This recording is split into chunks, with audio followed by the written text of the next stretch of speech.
If Africa had a throne room, it would not be quiet. It would crackle, roar, splash, and stamp with life. It would smell like dust after rain, hot grass in the sun, and river water under a burning sky. Here, the land can feel like a giant chessboard where every move matters, and one wrong step can mean dinner for something else. In the weeks ahead, we're going to follow lions, hippos, crocodiles, elephants, buffalo, and more as they fight, hunt, and survive in a place where power changes hands fast. It's beautiful, it's harsh, and it never stands still. If you love these kinds of stories, say hello in the comments and tell us where you're watching from. And one more thing before we begin. Some of these animals are facing real pressure from people and changing habitats, so there's a lot at stake out here. Have you ever wondered what kind of land can hold lions, elephants, crocodiles, and birds all in the same breath? Africa is that place. It is huge, wild, and full of heat, dust, and sudden bursts of life. One moment, the sky feels empty and endless. The next, a herd of antelope is racing past, or a lion is watching from the grass. Across rivers, plains, and dry open country, survival never really takes a break. In the weeks ahead, we are going to meet some of the most powerful animals on Earth and see how they live side by side in this great, demanding land. If you love the outdoors, say hello in the comments and tell us where you're watching from. If you stood beside a full-grown giraffe, you would feel small in a hurry. Not just short, truly tiny. Its head can seem to float above the treetops, like a lookout tower with legs. And yet this giant is not clumsy at all. It moves with a quiet, easy grace that surprises people the first time they see one.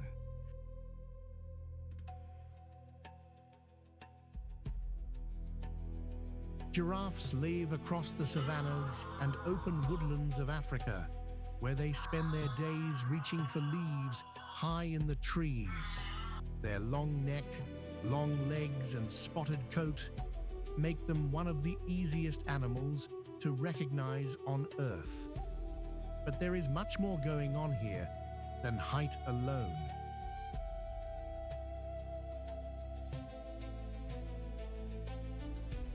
This animal has to eat, drink, watch for danger, and raise young in a land where every advantage matters, and the way it handles all of that is one of the great stories of the grasslands.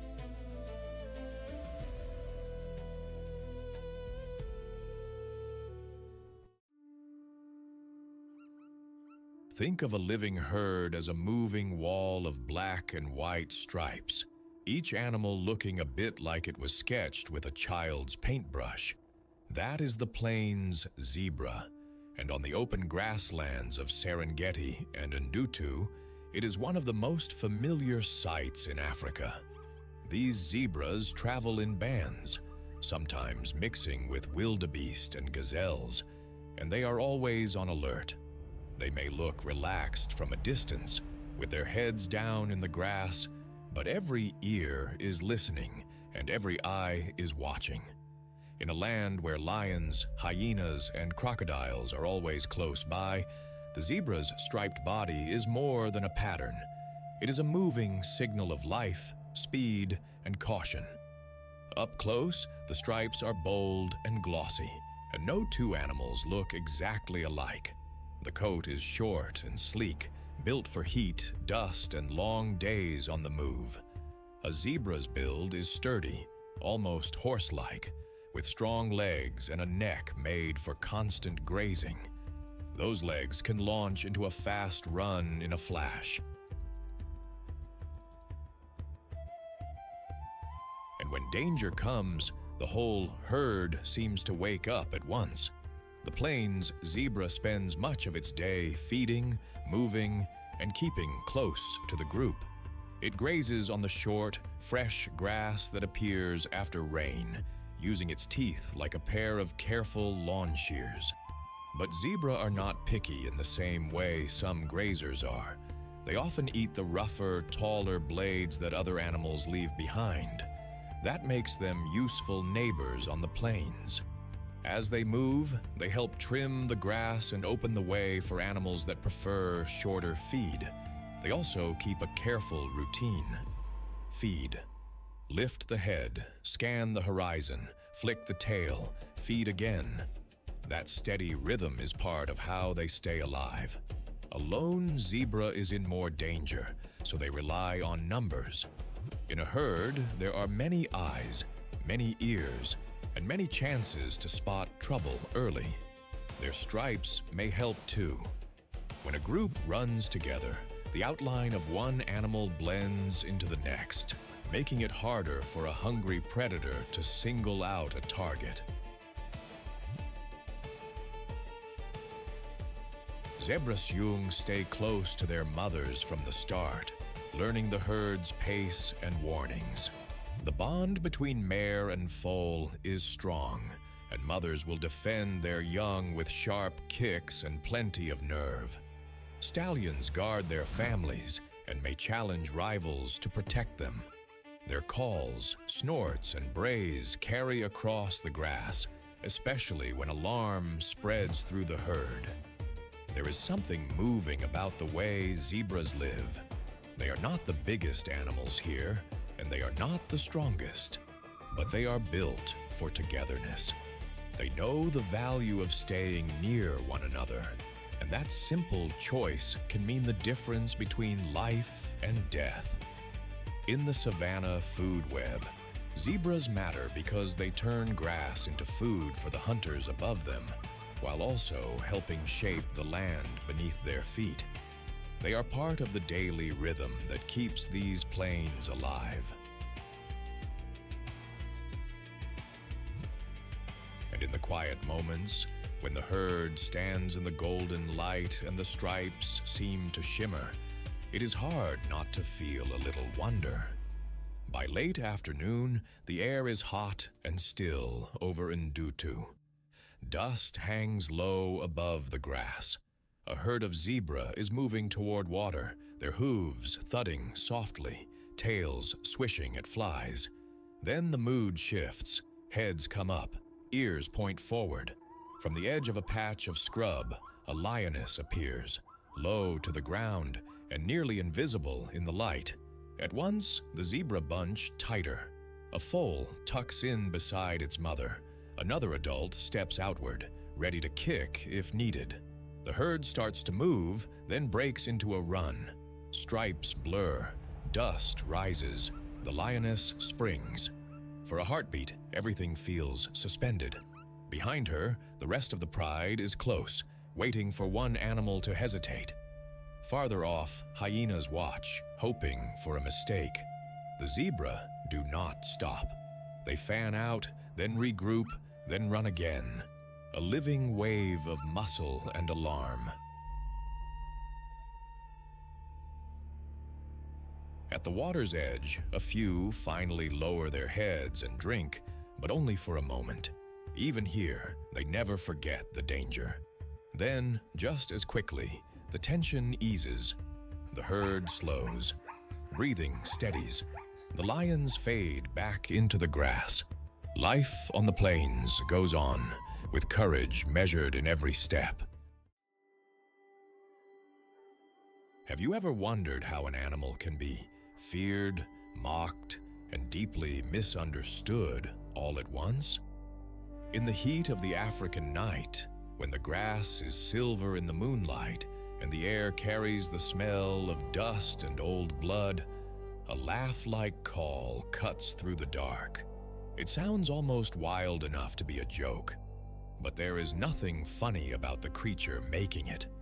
This is the spotted hyena, one of the smartest and toughest hunters on the plains. It lives across large parts of Africa, where it travels in clans, hunts in groups, and survives by reading every sound and scent around it. And in a land where food is never easy to keep, that matters more than strength alone. When people hear what comes next, they may never look at a hyena the same way again. The spotted hyena has the kind of build that tells you right away this animal was made for hard living. Its body is sloped, with the shoulders sitting higher than the hips, giving it a strange, back-tilted shape that looks a bit like a running hound built from heavy parts. The coat is pale tan to gray, covered in dark spots that are easy to see in good light. Those spots are not neat little dots. They are messy and uneven, like fingerprints scattered over a coat. Its head is broad, the muzzle thick, the ears rounded and alert. And then there is that face.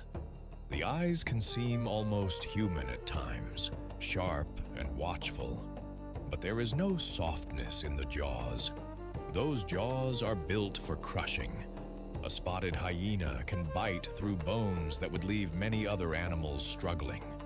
Even its front legs are longer and stronger than the back legs, which gives it that odd downhill look, but also plenty of power for running and tugging at a carcass. Up close, it is not graceful in the usual sense. It is all business. Every part of its body seems ready for a long chase, a rough fight, or a hard meal. And that rough build suits its life perfectly.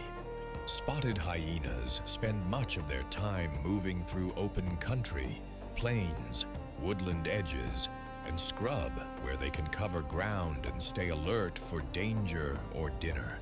They are not picky eaters, and that gives them an edge. They will hunt live prey when the chance is right, often working together in small teams of 2 to 5. They can run fast enough to wear down many animals, and they do not give up easily. But they also eat carrion when they find it, and they are quick to spot an opening when a lion leaves a carcass unguarded or a hunt goes wrong. That is one reason they are so successful. They do not waste an opportunity. Their hearing is another gift.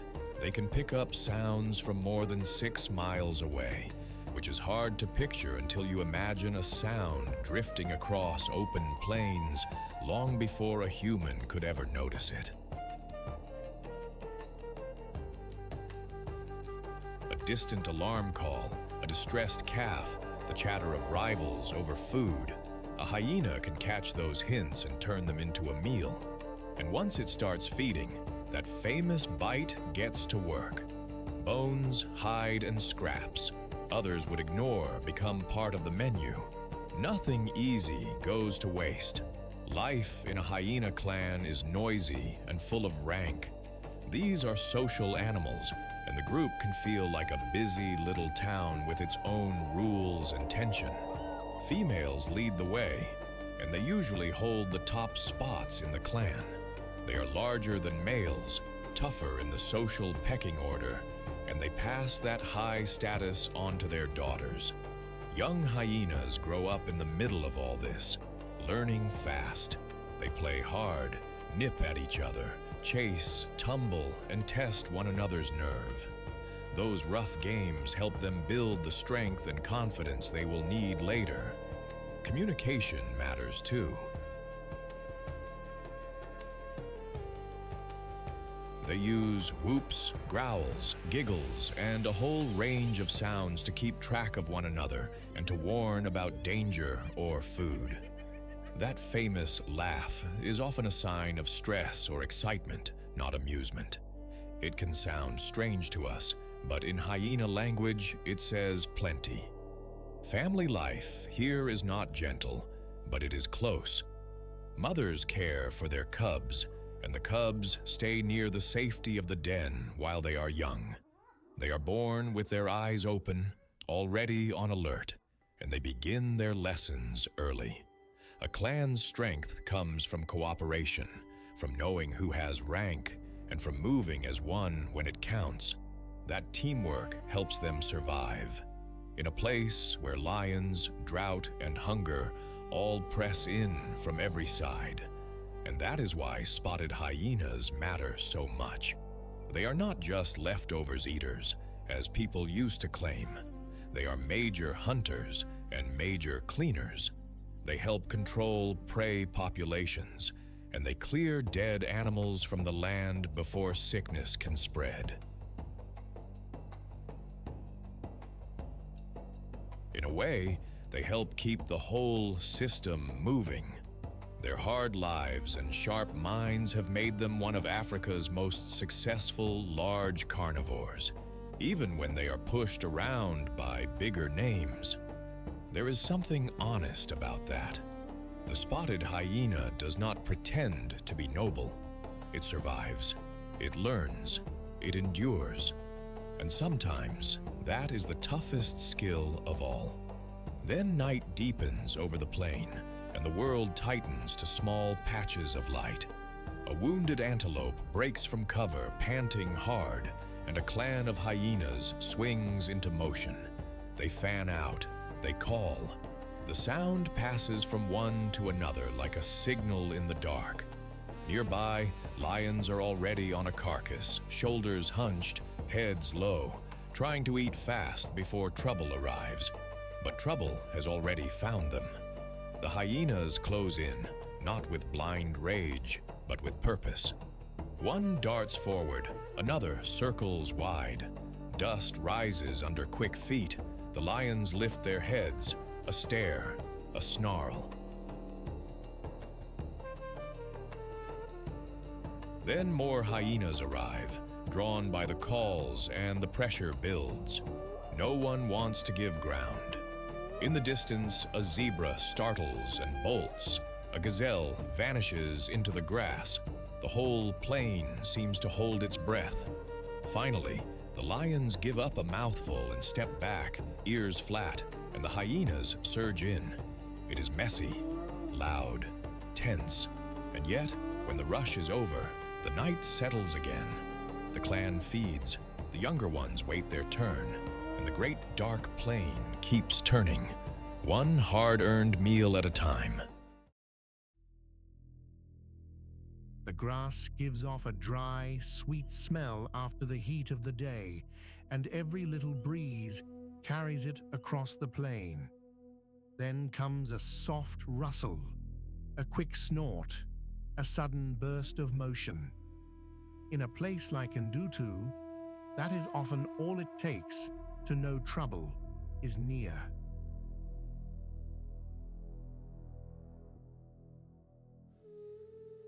Out of that short grass steps Thompson's gazelle, one of the most familiar little grazers on these East African plains. It lives in the Serengeti and nearby grasslands, where open space gives it a chance to spot danger early. And danger is never far away here. Lions, cheetahs, hyenas, and wild dogs all watch these fields with hungry eyes.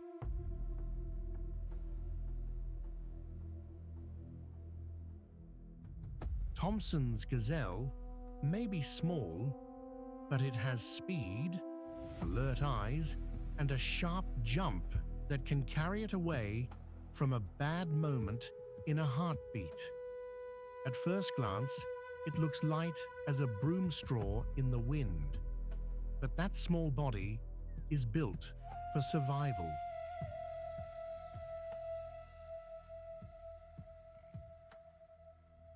Its coat is a warm tan on top, white underneath, with a dark stripe along the side that helps break up its shape in the grass.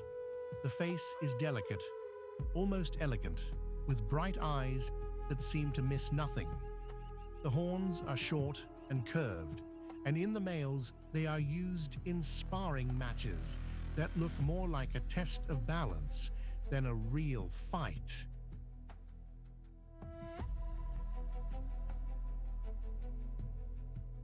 A gazelle spends much of its day grazing, moving from patch to patch with its head low and ears always working. It feeds on fresh grass and tender plants, choosing the green bites that appear after rain or near damp ground. In the heat, it does not waste energy. It rests in small groups, standing alert, chewing slowly, while others keep watch.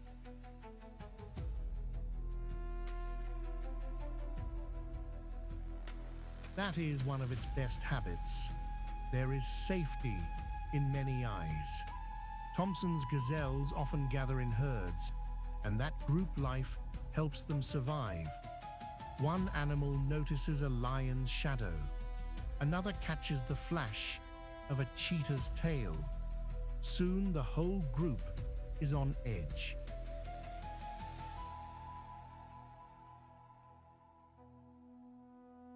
They flick their tails, stamp the ground, and bound away in zigzags that make a chase harder for a hunter to finish. Mothers are careful with their fawns, usually hiding them in the grass when they are very young. The little ones stay still, almost invisible, until they are strong enough to keep up.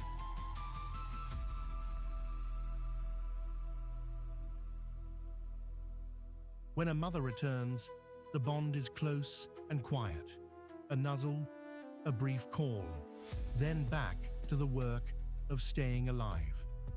For such a small animal, Thompson's gazelle matters a great deal. It turns grass into food for bigger hunters, and it helps move energy through the whole savannah.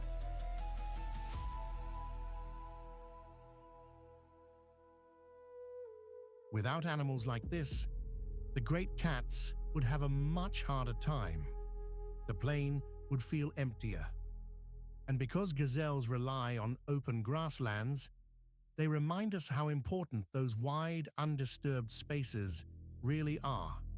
Here on the savannah, even the smallest life has a place in the struggle.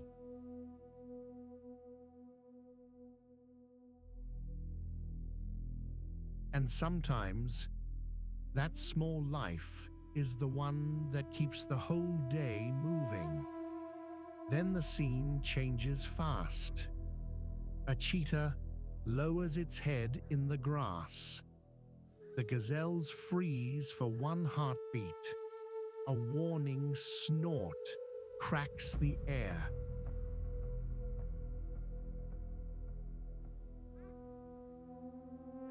And suddenly, the whole herd explodes into motion.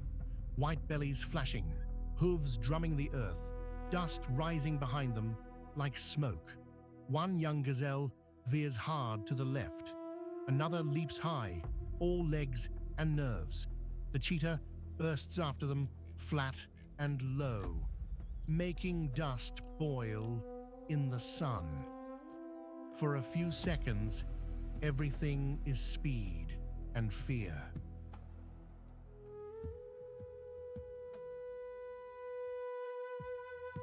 The gazelles scatter, split, and twist through the open plain. The cheetah gains, then loses ground. Its sprint is fierce, but short. The herd keeps going, each animal reading the others, each one helping shape the escape. Then, just as quickly as it began, the panic settles. The survivors slow to a trot, then a walk, ears still up.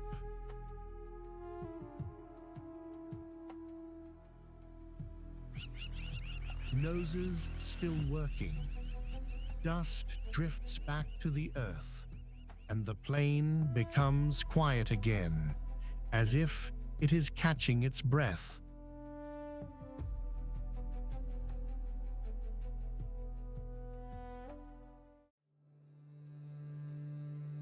The first thing you notice is the smell. Dry grass, warm dust, and that sharp, musky scent that seems to hang around big herds on a hot afternoon. Then comes the sound. Hooves thudding, snorts, a low, grumbling breath that rolls out across the plain. Out of that haze steps the Cape buffalo, one of Africa's toughest grazing animals, found in places like the Serengeti and other wild stretches where grass, water, and danger all sit close together. These animals are built for life on the edge, and they never seem to forget it. One moment, they look like slow, solid cattle. The next, they can turn into a wall of horns and muscle that no hunter wants to test for long. At first glance, they may seem plain, but spend a little time with them, and you start to see just how much power is packed into that broad frame. A Cape buffalo stands low and heavy, with a deep chest and a thick neck that seems to melt into its shoulders. Its coat is dark, often nearly black, but not always glossy. Sometimes it looks dusty, almost brown in the harsh sun. The horns are the real showpiece. On a full-grown animal, they curve outward and then sweep in toward the middle, joined by a thick boss across the forehead in the males. That boss can look like a built-in shield, all compact power and old age toughness. The face is wide and steady, with dark eyes that seem to take in everything around them. Nothing about this animal feels rushed. It looks like it was made for endurance. And that is exactly right. Cape buffalo spend much of the day grazing, moving slowly through open country in search of fresh grass. They feed for hours, heads down, tearing at the ground with those broad mouths. When the weather is dry, they stay close to water because they need it and because danger often waits there too. They are not graceful animals in the way a gazelle might be graceful, but they do not need to be. Their strength is in numbers, in patience, and in that stubborn refusal to panic too soon.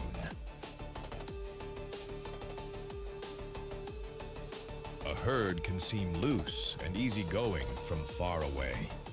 Up close, it is organized in its own rough way. Cows and calves stay together, and the young are kept toward the middle when trouble comes calling. Strong bulls often take the outside edge, where the threat is first met. That is not a small thing. It means the oldest, strongest animals are willing to stand between the herd and whatever is trying to break it apart. Buffalo talk to one another with snorts, grunts, and body language. A flick of the head, a sudden turn, a sharp movement in the grass. All of it matters. And when one animal gets nervous, that feeling can spread fast through the group. What makes Cape buffalo so important is not just their size. It is the way they shape the life around them. As grazers, they help keep the grasslands open and moving. They also feed some of the biggest predators on the continent, especially lions. In places where buffalo are common, hunters have to work harder, plan better, and take bigger risks. A buffalo is not easy prey. It can fight back, and it often does. That power changes the whole balance of the hunt. It is one reason these animals command so much respect. Even today, they still face pressure from habitat loss and conflict with people in some places. But in many protected areas, they remain one of the great sights of the African plains. Strong, wary, and very much alive. And when you watch a herd disappear into the dust, you understand something simple and powerful: survival. Here is never about looking gentle. It is about being ready. Far off, a herd of buffalo moves like a dark tide through the heat shimmer. Calves tuck close. Bulls hold the edge. The grass bends, the dust rises, and for a moment, the whole plain seems to breathe with them. There is a special kind of stillness that comes before a hunt. The grass seems to hold its breath. Even the air feels tense. Then, from somewhere low and hidden, a few sharp squeaks break the silence, and the whole group is moving at once. That is the world of the African wild dog. These painted hunters roam parts of eastern and southern Africa, including places like Nyerere and the Serengeti region. What makes them stand out is not just their speed, but the way they work together. They are some of the most successful hunters on the savannah, and they do it as a team. Look closely, and you will see why people remember them so well. Their coats look as if they were brushed with black, tan, and white paint. No two quite the same. Their legs are long and lean, built for running hard and running far. Their ears are huge, too, like open fans catching every sound around them. An adult African wild dog has a body that seems made for motion, but its real strength is in the pack. These animals do not live by brute force alone. They live by trust, timing, and quick decisions. A pack may be 24 dogs strong, and in places like Nyerere, researchers have recorded 141 wild dogs spread across those packs. That is a lot of hungry mouths, but it also means a lot of help. When they set out, they do not lunge around in confusion.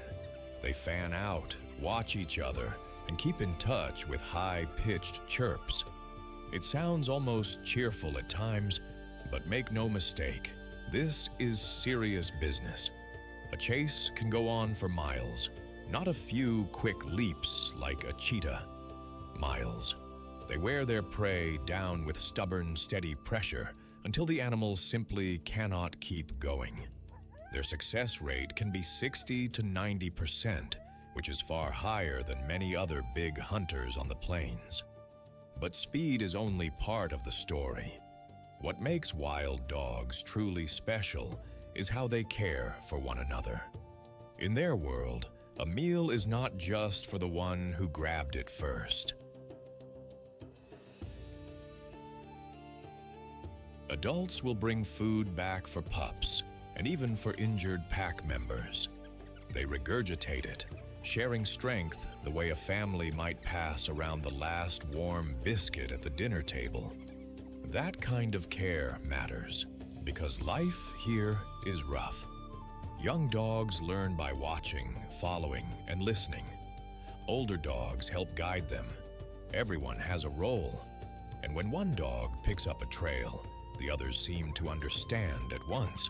It is a quiet, living conversation. Their family life is built around cooperation. They raise pups together, guard them together, and feed them together. That shared care gives the pack a real advantage. If one dog stumbles, the others do not simply move on. They help. In a land where lions, hyenas, and leopards all compete for food, that bond can mean the difference between life and death. African wild dogs matter because they are top hunters in their own right, but also because they keep prey animals on the move and help shape the life of the grasslands. And there is another hard truth here. They need room. Habitat loss, disease, and conflict with people have made them one of Africa's most threatened large carnivores. The hopeful part is that protected areas like Nyerere are still giving them a chance. So when you watch a wild dog pack slip across the dust in perfect rhythm, you are not just seeing a hunt. You are seeing a family moving as one, and that is a beautiful thing to witness. Here's something that can stop you in your tracks. An African elephant can weigh as much as several cars, yet move with a kind of quiet care that feels almost gentle. Out here in the open grasslands of Nyerere National Park, that huge body is not just passing through. It is shaping the land itself.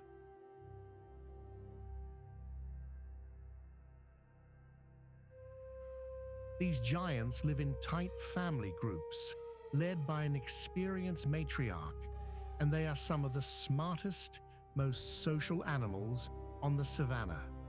Their trunks hold more than 40,000 muscles, and their memories can lead them to water during long droughts.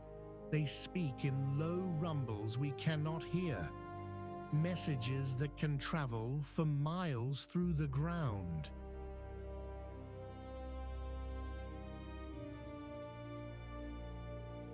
And yes, they mourn their dead.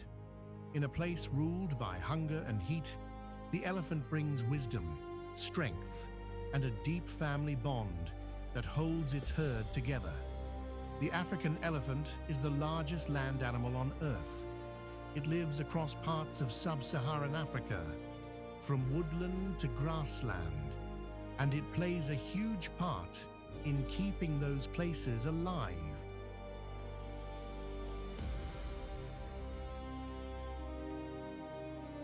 Start with the face, and you see no mistaking it. The head is broad and heavy, with ears that flap like giant fans and help cool the body in the heat. The trunk hangs in front like a living hose, but that description barely does it justice. It can lift, sniff, pull, touch, drink, and even gently pick up a single blade of grass.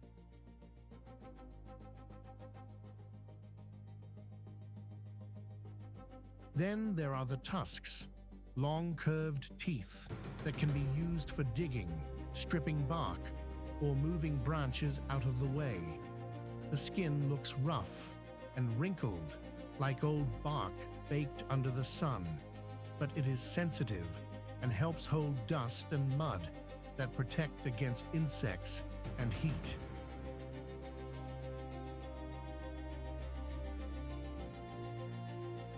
Despite all that bulk, elephants can still move with surprising grace.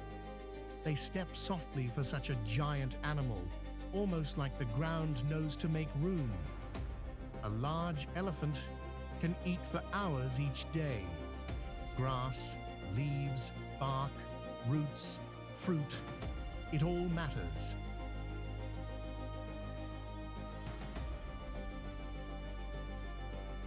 An elephant needs a lot of food to fuel that massive body, and it spends much of its time moving slowly from one feeding place to the next.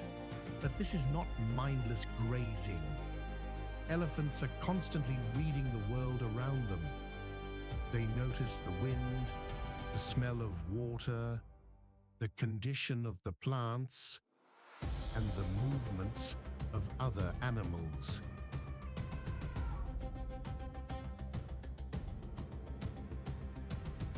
When drought tightens its grip, that memory becomes a life-saving gift. The matriarch, usually the oldest and most experienced female in the herd, often knows where water once stood, where shade still lingers, and where danger may be waiting. That kind of knowledge can mean the difference between life and death.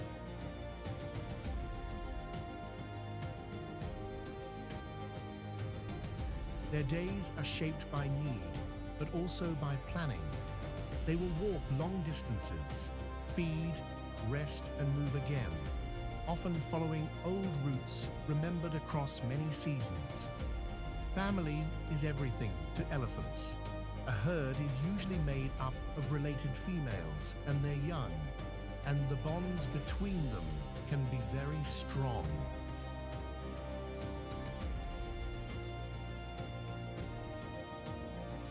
Calves stay close to their mothers, but they are also watched over by aunts, sisters, and cousins. It is a shared effort, and that teamwork gives the young a much better chance of surviving. You can see it in the small things first. A calf brushing against its mother's leg, a trunk reaching out for comfort,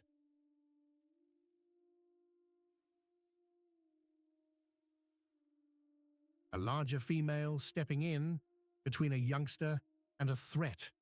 They use touch to reassure one another, and their greeting ceremonies can be full of gentle trunk rubs and close body contact. Their low rumbles carry across the ground, warnings, greetings, and even signs of grief.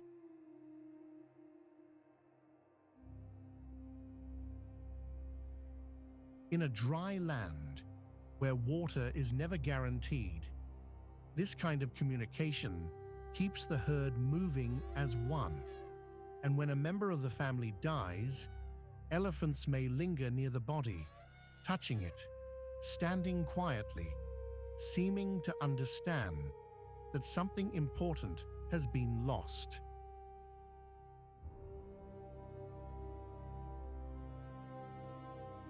That close-knit life helps explain why elephant society feels so human to us at times, not because they are like us, but because they show that family, memory, and care can be just as powerful as claws or teeth. Elephants matter in ways that reach far beyond their own herds.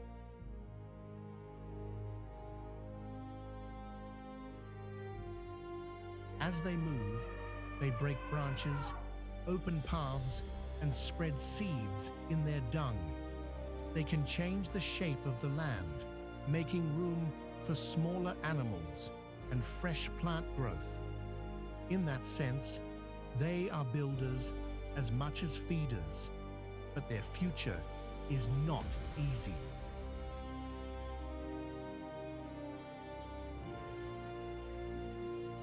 Habitat loss and poaching have hurt elephant numbers in many places, and the pressure on their living space is still real.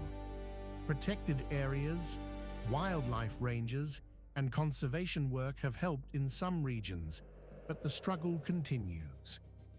The good news is that people are fighting for them, and that fight matters.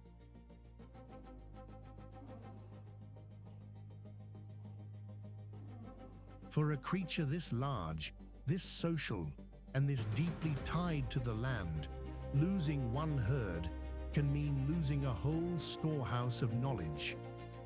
Then the world goes quiet for a moment, and you realize how much of Africa's living memory walks on 4 feet and carries its history in a trunk.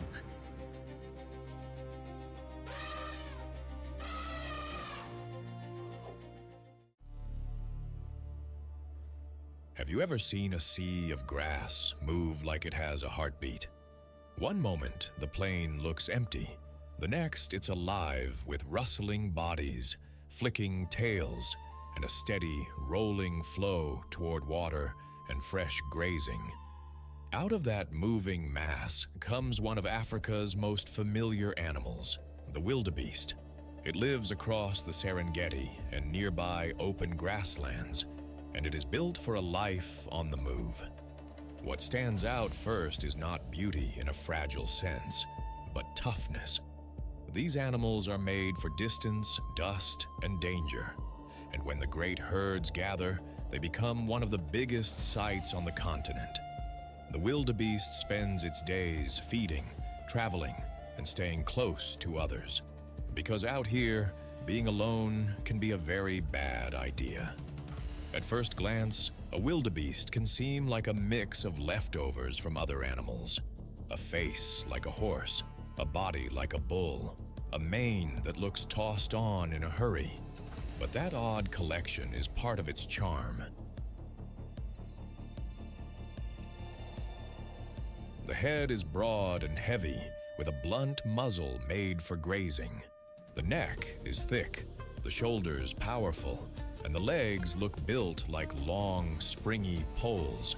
Its coat is usually gray-brown, with darker markings that give it a rough, weathered look. Then there are the horns. Curved and sturdy, they sweep outward and then upward in a way that feels almost carved by hand. A wildebeest does not look delicate, and it does not need to. It is a runner first, a grazer second, and a survivor every single day. Those features are not there for show. They are there for life on open land, where there is nowhere to hide. Most of its day is spent eating, and eating a lot. Wildebeest feed on short grasses, often cropping the land close to the ground as they move. They are not picky when fresh grass is available, and that helps them follow the rains from one feeding area to another. In the dry months, they keep moving, searching for better ground and better water. That constant travel is not just a habit, it is a strategy. If one patch dries out, the herd can keep going.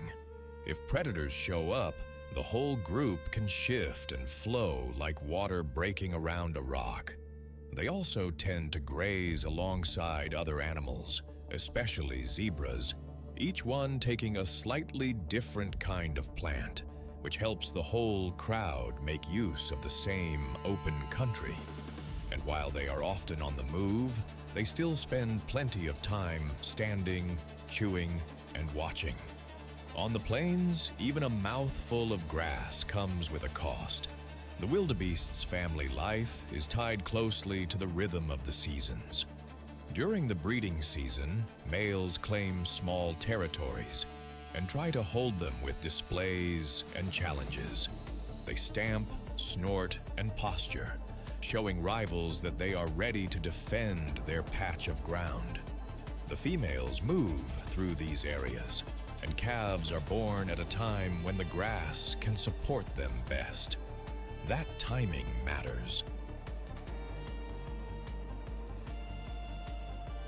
A calf needs to get up quickly, keep close, and learn fast. Around a herd, there is safety in numbers, but there is also constant movement, constant noise, constant alertness. Mothers stay watchful, young calves follow closely, and when danger appears, the whole herd can erupt into motion in a matter of seconds. They communicate through body language, calls, and the simple fact of sticking together. One animal is easier to single out. 100 or 1,000 are a much harder target. That is why wildebeest gather in such huge numbers.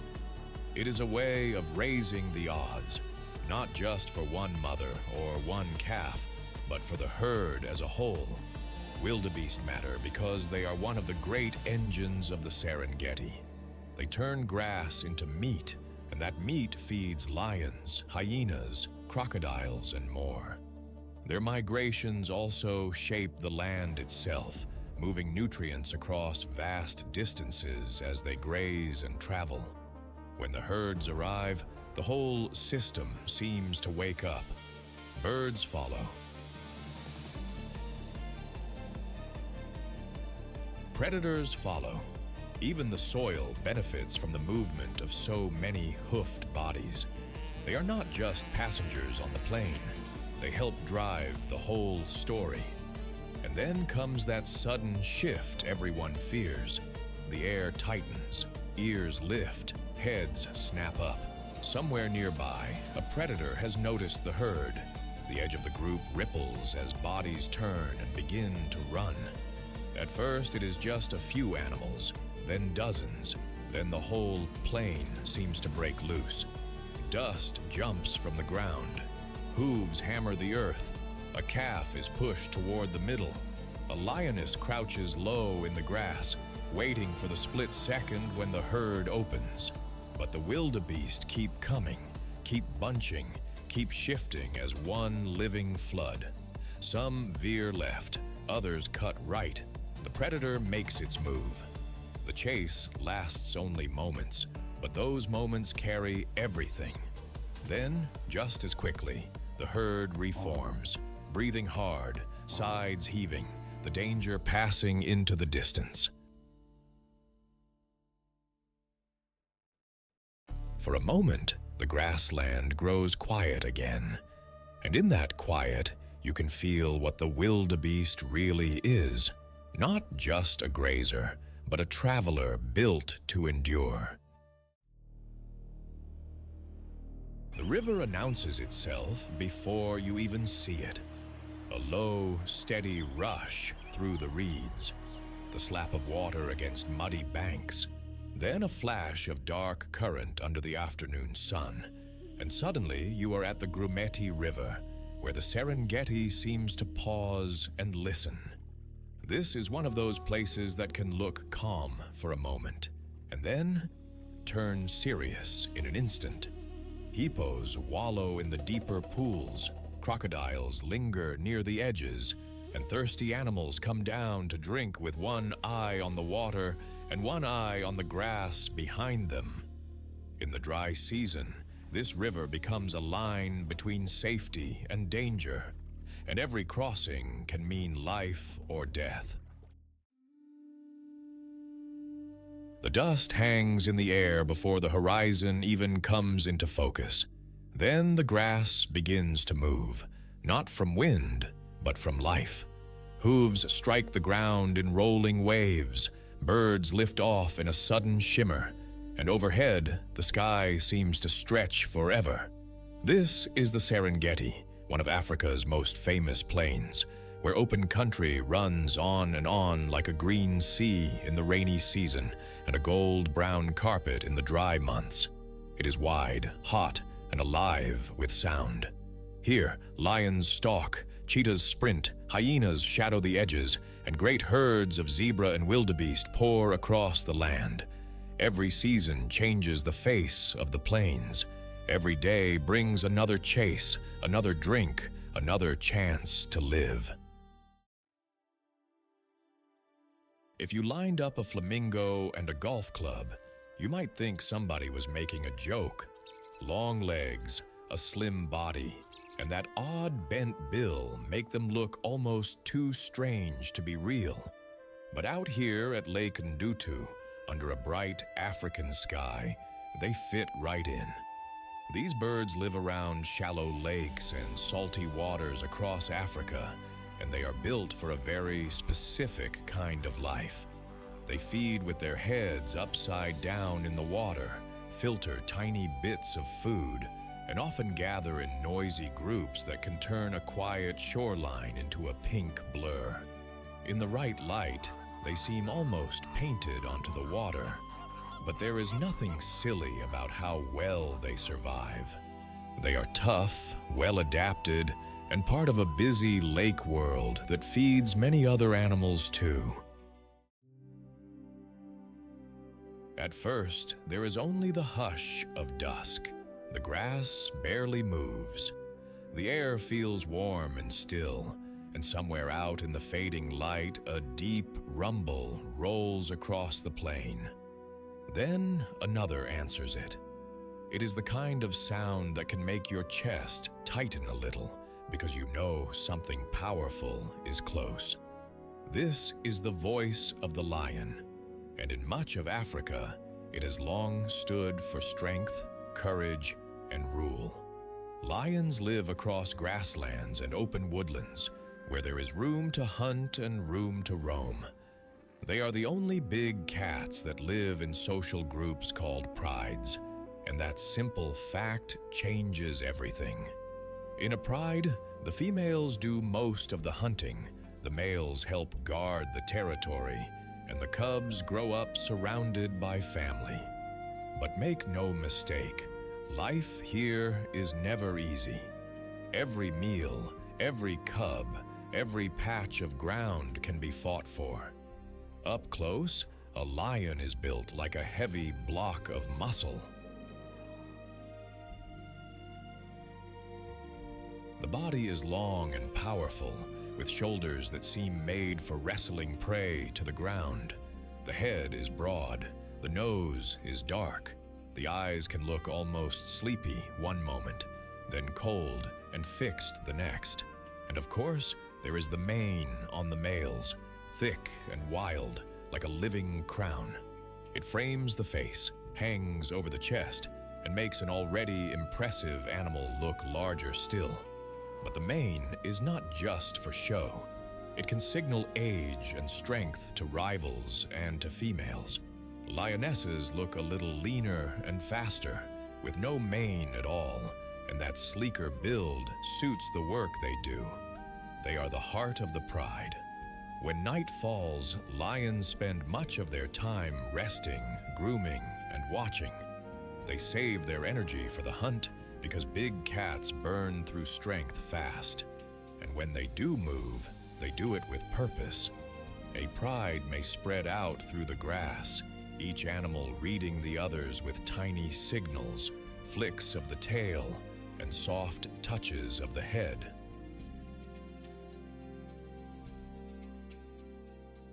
That family life matters. Lion cubs are raised together, and females often help care for one another's young. If a cub is in trouble, another female may step in without hesitation. It is a shared life, and that helps them survive. Still, there is a hard edge to lion society. Young males do not stay forever. Around 2 to 3 years old, they are forced out and must wander, often in small coalitions with brothers or cousins, searching for a place to claim. They will spend much of their lives trying to hold on to power, and that power can be taken as quickly as it is won. For all their fame, lions are not invincible. They matter because they help shape the whole savannah. They keep prey animals moving, they protect their territory, and they influence how other hunters behave. In that way, they help steer the life of the plains. And even now, people are working to protect them because lions need space, healthy prey, and room away from conflict with people. Then the sun drops lower, and the pride stirs. Through the tawny grass, a shape rises, then another, then a third. The eyes catch the last light. The air holds its breath. A single low growl passes between them, and the hunt begins. It starts quietly. Lionesses fan out, low and steady, their bellies brushing the grass. Ahead, a herd of buffalo shifts nervously, ears twitching, heads lifting. One calf stumbles, then regains its footing. The pride closes in, closer now, too close for comfort. A warning snort explodes from the herd. Dust bursts up under pounding hooves. For a moment, everything becomes motion and noise. Buffalo swing into a tight circle. The lions dart and dodge, looking for an opening. Then one lioness surges forward. Another follows. The prey lunges. The hunters answer. In the middle of all that panic, there is something almost graceful about the way they work together, each one knowing her part. The chase does not always end in victory. Sometimes the buffalo hold. Sometimes the lions pull back, but whether they succeed or fail, the plain has already been reminded who rules here. When the dust settles, the night feels bigger, older, and somehow full of meaning. Did you know a bird can take down a snake with one swift kick? Out on the open plains, where the grass can hide danger in every step, one long-legged hunter moves like it owns the ground beneath it. It stands tall, scans the earth, and then the chase is over in a blink.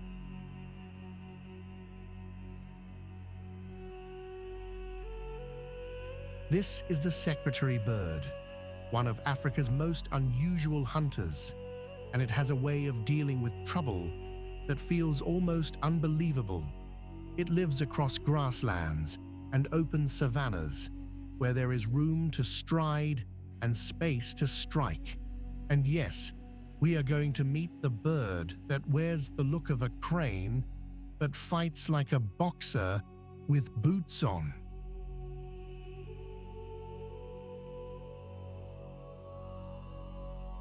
If you've never heard of it before, you're in for a treat. Say hello in the comments and tell me where you're watching from.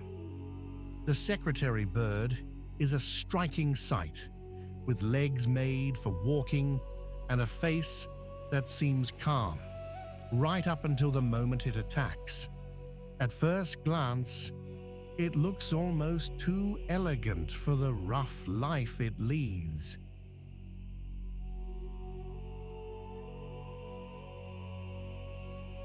Long, thin legs carry it high above the grass, like stilts over a muddy field. Its body is mostly gray, black, and white, with dark feathers at the back of the head that can look a little like old-fashioned quill pens tucked behind the ears. That's how it got its name, though there is nothing quiet or office-like about its life.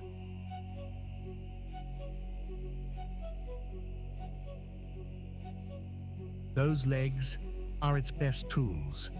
They are long, strong, and built for covering ground all day.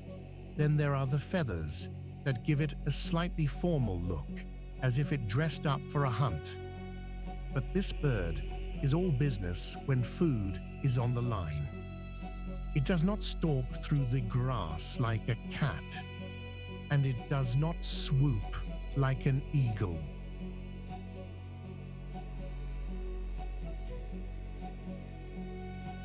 Instead, it walks and walks and walks until something moves. Then, its whole body shifts from calm to lightning-fast action. Most of the day, the secretary bird is on foot. It travels across the plains in search of small animals, from insects to lizards, and especially snakes. That hunt is what makes it famous.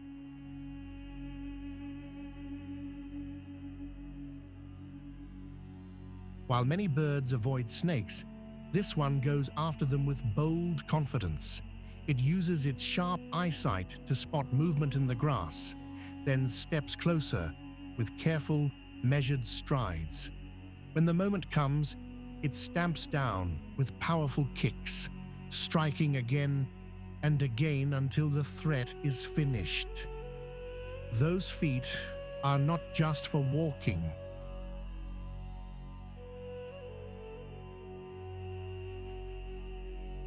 They are weapons, and the bird knows how to use them with stunning accuracy.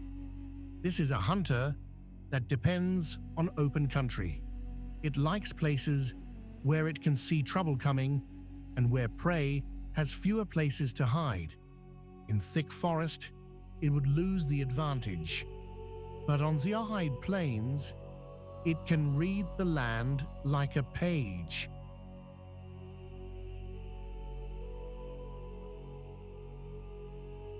Its life is part patience, part timing, and part sheer nerve. It will also swallow smaller prey whole, working it down after a quick kill. There is no wasted motion here. Every step matters. In a place where danger can come from below, the secretary bird has found a way to keep its distance and still win the fight.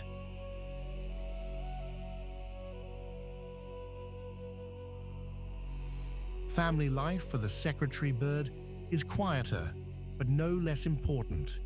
These birds often form pairs, and both parents help raise the young. Their nests are built high in trees, where the chicks are safer from ground predators. That is a smart choice, because the adults spend so much time on the ground, far from the safety of branches.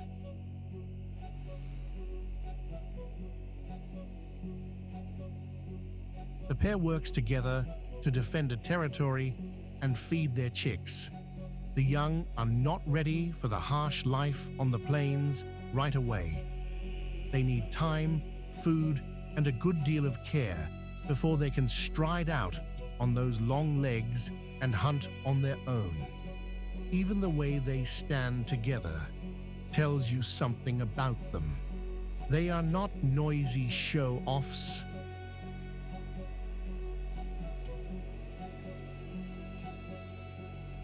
They are watchful, they keep their distance, survey the grass, and stay ready. Their body language can say a lot.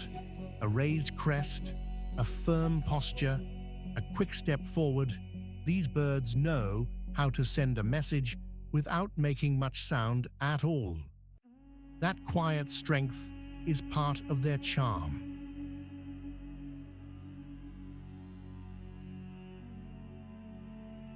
The secretary bird matters because it helps keep the grassland in check. By hunting snakes and other small animals, it plays a useful role in the food web. It also shows just how specialized life can become when a creature is shaped by open country and sharp-eyed survival.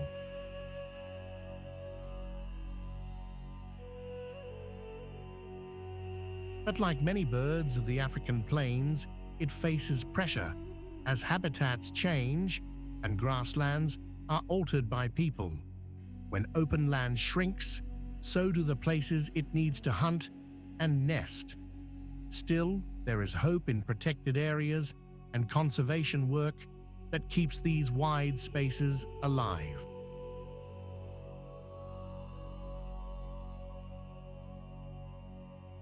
The sight of one striding through the grass is a reminder that the plains still hold surprises, and some of the greatest hunters do not roar, stalk, or pounce.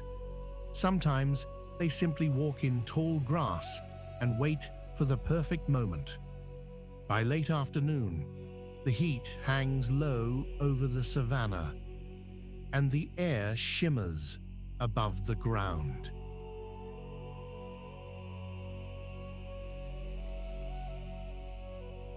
A secretary bird crosses a dusty flat, while a snake slips through the grass nearby, each one aware of the other.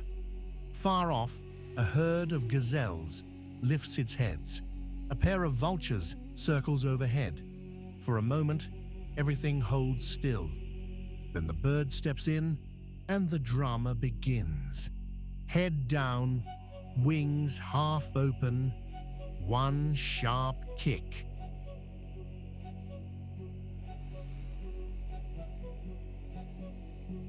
The snake twists and tries to escape, but the bird stays just out of reach, striking again with cold precision. Nearby, a young antelope bolts at the sound, and the whole plain seems to wake up all at once.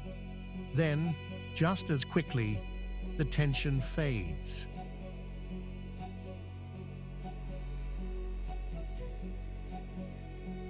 The secretary bird stands tall again, feathers settling in the breeze, as calm as if nothing happened. That is the strange beauty of the savannah. Danger everywhere, and yet life goes on.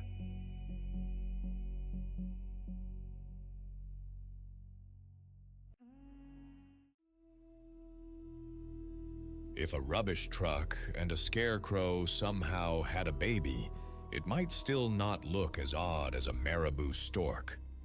Those bare-headed giants drift in after the drama is over, stepping through the dust like they own the place.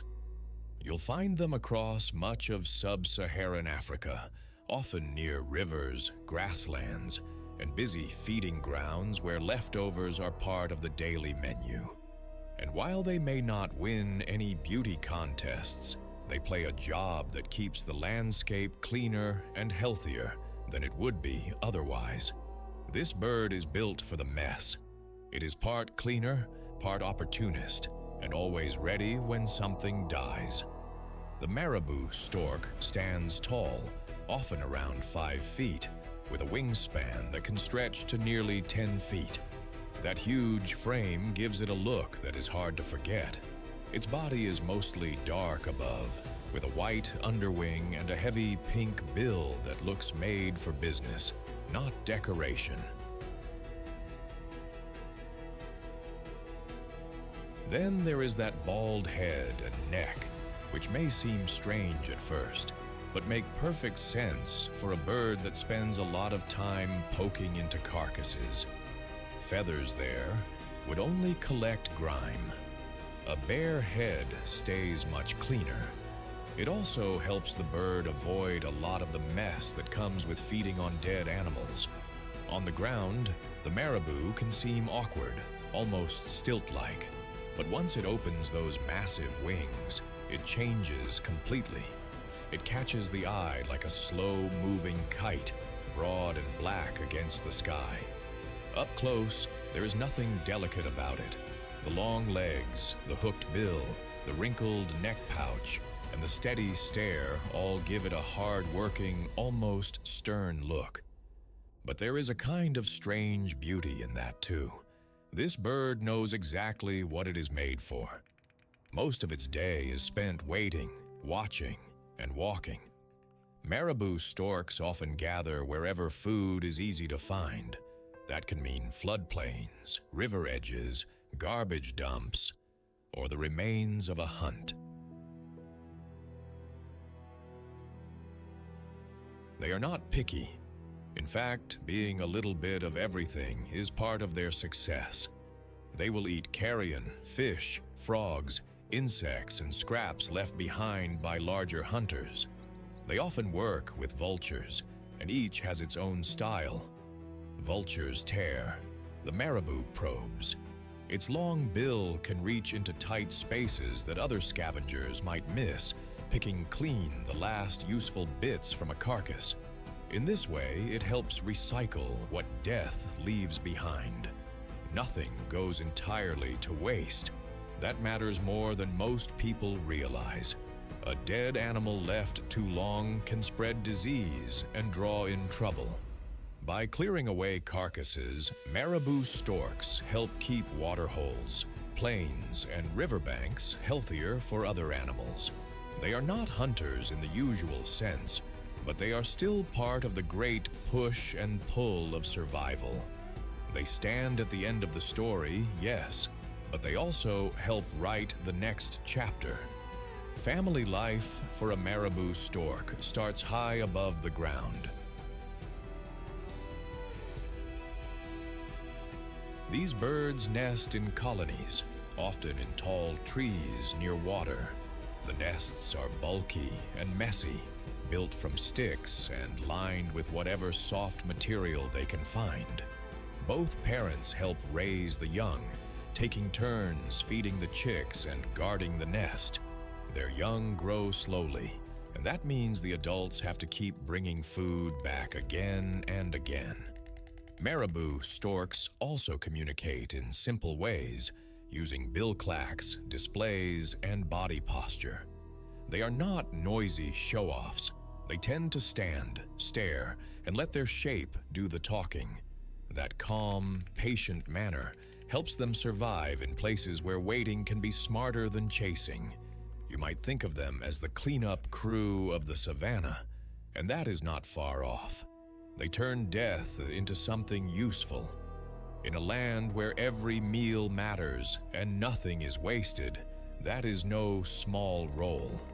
And once you start watching them closely, the marabou stork begins to make a kind of rough sense. It is not graceful like a crane or flashy like a flamingo. It is tougher than that. It is a bird that has learned how to live off what others leave behind.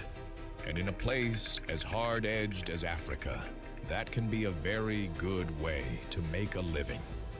Here, as the light fades and the carcass sights go quiet, the marabou keeps moving with slow purpose, a patient shadow with a big bill and an even bigger job. The chase is already on. Dust kicks up behind spindly legs. The grass seems to shake with each flying step. For a few heartbeats, the whole world narrows to speed, heat, and the thin edge between life and loss. Then the runner comes clear, and there is no mistaking that slim, spotted cat streaking across the plain.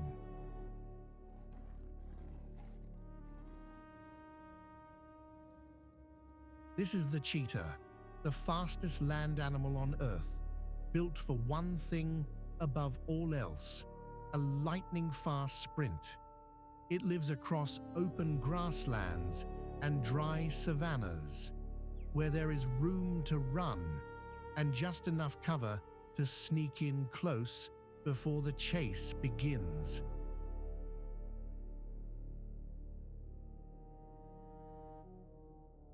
What makes it stand out is not just speed, but how finely tuned every part of its body is for that burst.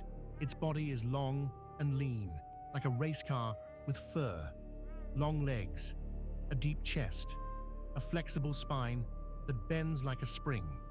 Even its claws stay partly out, giving it extra grip, almost like running shoes with spikes.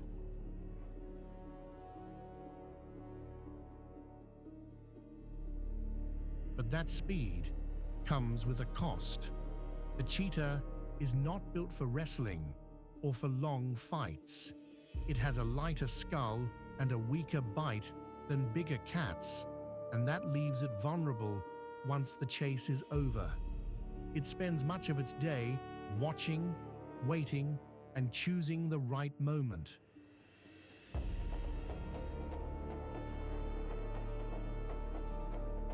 Cheetahs hunt mostly small to medium prey, often giving chase for only 20 to 30 seconds before the risk of overheating becomes too much. That means every hunt has to count. It crouches low in the grass, eyes locked forward, reading the breeze and the movement of a herd. Then it explodes. In an instant, stillness becomes motion. The legs blur.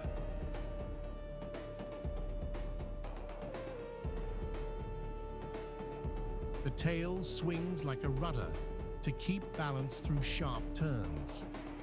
And if the first rush does not work, the chance may be gone. Cheetahs are built for open country, where they can spot danger and prey from far off. But that same open ground leaves them exposed to stronger rivals.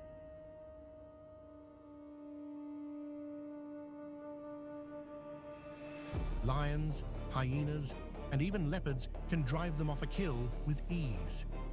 So the cheetah lives with constant pressure. It must be quick, yes, but also careful. It hunts alone most of the time, relying on stealth and timing instead of strength. A mother raising cubs has an even harder job.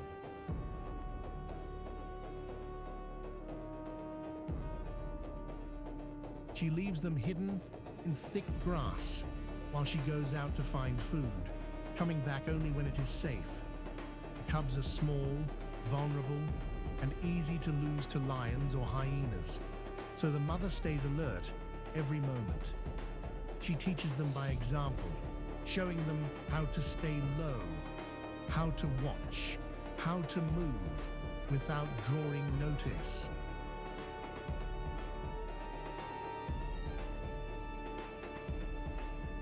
For a young cheetah, growing up means learning that speed is only part of survival. The cheetah matters because it helps keep the grasslands in check by taking the sick, the weak, and the slow.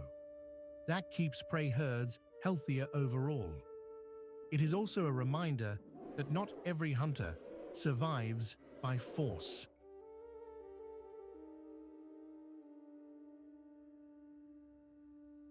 Some survive by timing, precision, and a body shaped for one brief perfect rush.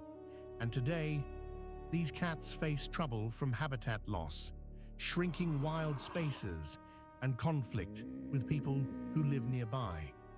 Still, protected parks and careful conservation work are helping in some places. When you watch a cheetah run, you are seeing more than speed.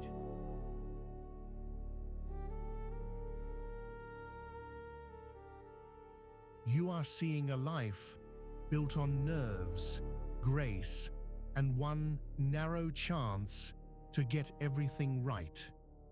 Now and then, the plane goes still again. The dust settles, and somewhere in the grass, Those spotted eyes are already watching for the next opening.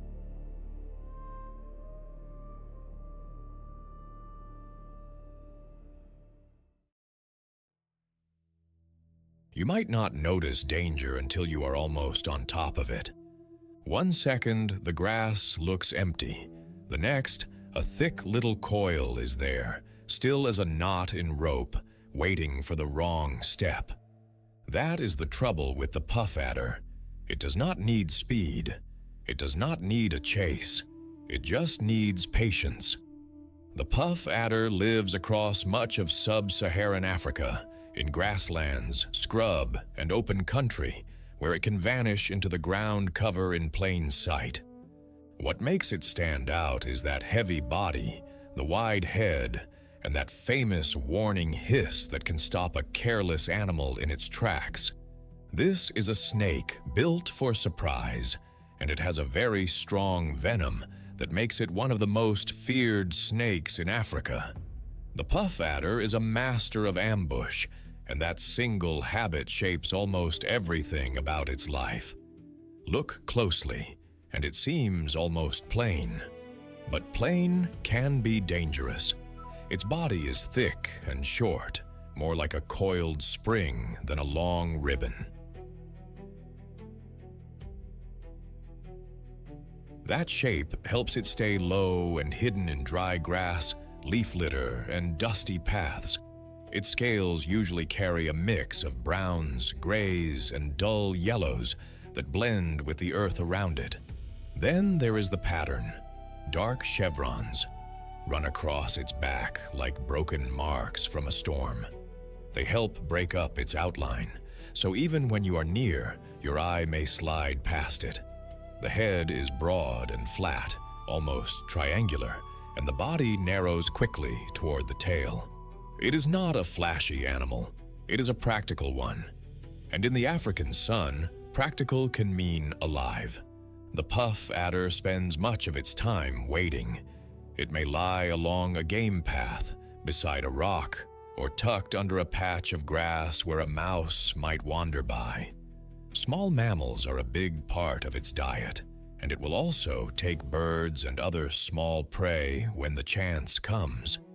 When an animal comes close enough, the strike is quick and sudden. There is no long warning, no long run. Just a flash, a jab, and then the snake pulls back and lets the venom do its work. After that, it may wait again. This is a hunter that saves energy and lets the world come to it. In a land where heat, hunger, and distance make every movement costly, that is a smart way to live. Its daily life is built around caution. Too much movement can bring danger. Too little can bring starvation. So the puff adder balances both. It rests in cover through the hottest part of the day and becomes more active when the air cools. If pressed, it does not try to play the hero. It puffs up, hisses loudly, and hopes the threat backs off. That warning is more than sound. It is a message that says, "Leave me alone." And most animals hear it well. Family life for the puff adder is a quiet, solitary affair. These snakes do not gather in groups or raise young together. A female gives birth to live young, and the babies are born ready to handle themselves from the start. They are small copies of the adults, already carrying venom and already able to hunt tiny prey. There is no soft nest, no long family teaching, no protective crowd around them. Once born, they are on their own. That may sound harsh, but it fits a world where hiding is the first line of defense. For a young puff adder, survival begins the moment it touches the ground. It must learn fast, stay still, and trust its camouflage. The puff adder matters because it helps keep small animal numbers in check, especially rodents that can grow quickly when conditions are good. It also serves as food for a few bold hunters, including the secretary bird, which can kill snakes with a powerful kick. So even a snake that many creatures fear is part of a larger chain of life. And sadly, it often crosses paths with people. That is why it causes so many snakebite cases in Africa, especially where farms, footpaths, and dry grass meet. Most bites happen when someone steps too close without seeing it. Final thought. In a place where survival can hinge on one missed step, the puff adder reminds us that the smallest animals can carry the biggest surprises. Then the afternoon heats up, and the whole grassland seems to hold its breath. A guinea fowl starts clattering somewhere nearby. A hare darts from one patch of shade to another. Then a secretary bird appears on long legs, striding through the grass with its sharp eyes fixed ahead. It pauses. One quick strike, then another. Dust lifts in a pale cloud. Off to the side, a puff adder lies half hidden beneath a tuft of dry stems, its body tight as a coil. The bird has seen it, and the snake knows it. There is a burst of motion, a hiss, a snap of wings, and for a moment, the whole scene turns electric. The bird keeps its distance. The snake holds its ground. Neither one wants to make a mistake. That is the hard truth of this land. Even the smallest encounter can turn into a fight for life. Then, just as quickly, it is over. The bird moves on. The snake settles back into the grass. The dust drifts down again, and the savannah returns to its quiet, watchful calm. If a tank and a battering ram had a baby, and then gave it a stubborn streak a mile wide, you might come close to the African buffalo. The first thing you notice is the shape of the herd. Dark bodies moving together like a storm cloud on legs. Then come the horns, thick and sweeping, built for trouble. African buffalo live across the grasslands and woodlands of sub-Saharan Africa, and they are never far from danger. Lions watch them closely. So do hyenas. In many places, buffalo are one of the main reasons a pride can eat well at all. But these animals do not simply wait to be chased. They stand their ground, and that changes everything.